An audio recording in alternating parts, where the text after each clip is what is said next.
I'm Josie Briggs.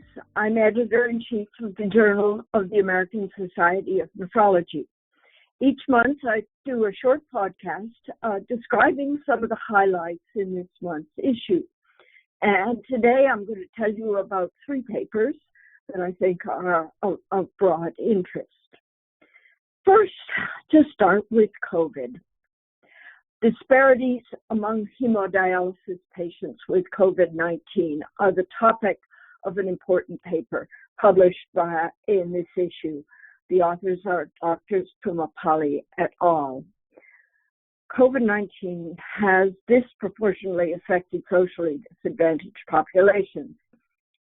Whether racial, ethnic, and socioeconomic disparities in COVID incidence exist in the hemodialysis patient population, however, has not been studied.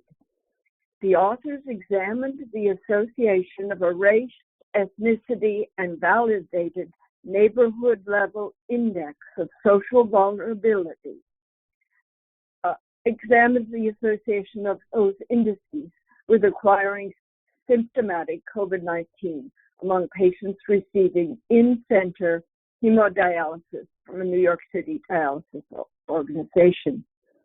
They found substantial racial and ethnic disparities in COVID-19 incidence, with Black and Hispanic patients on hemodialysis more likely than non-Hispanic white patients to acquire this disease.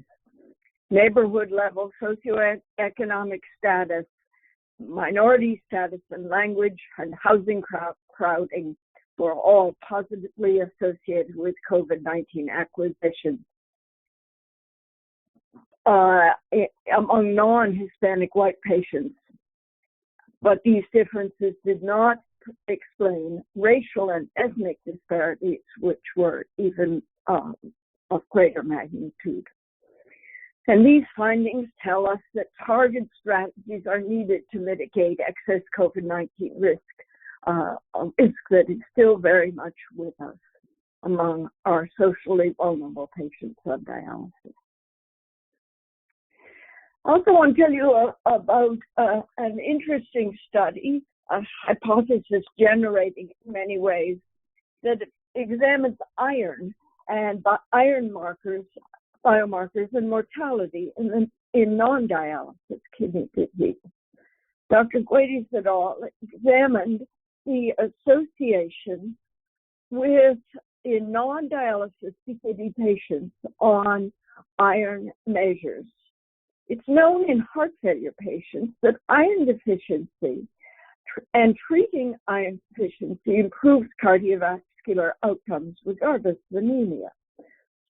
To evaluate a possible anemia-independent association of iron stores with outcomes, the authors studied patients with non-dialysis CKD in nephrology-based clinics from a multinational cohort.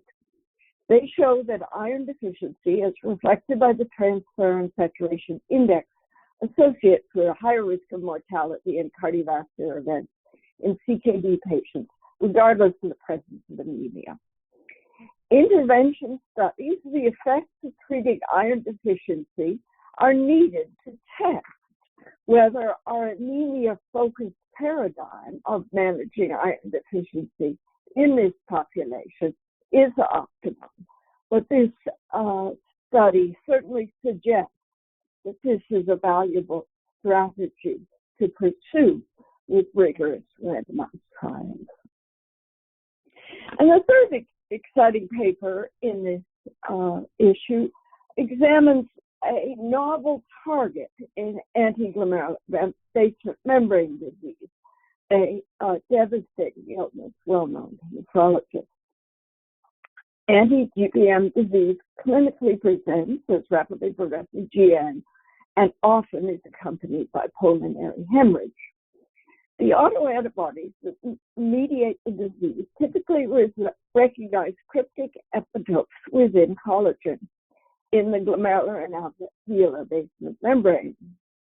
But the full explanation of why some patients develop pulmonary disease has never been fully clarified. In a retrospective study of circulating antibodies from 101 patients with anti-GBM, Shen and co-workers detected autoantibodies to laminin 521. And this suggests that this is another important major autoantigen in anti-GBM disease. These antibodies were present in about half of the patients with both kidney and lung involvement, but only 23% of the patients with kidney disease. Seropositivity for anti-laminin autoantibodies was associated with lung hemorrhage, hemoptysis, and also with smoking. These autoantibodies are therefore postulated to contribute to the lung injury in anti-GBM disease, potentially by increasing the amount of IgG, which is bound to alveolar basement membrane. So I hope when your issue arrives, you'll take a look at these three exciting papers. I think you'll find a lot of interest in this issue, but these three studies appear to me as particularly worthy of note and of broad clinical relevance.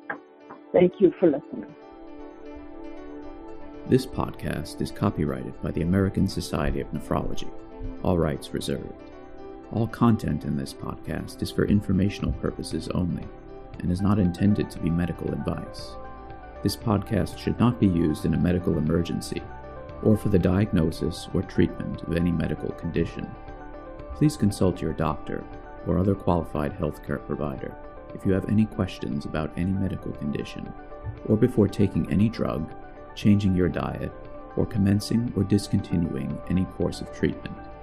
Thank you for listening to this podcast from the American Society of Nephrology.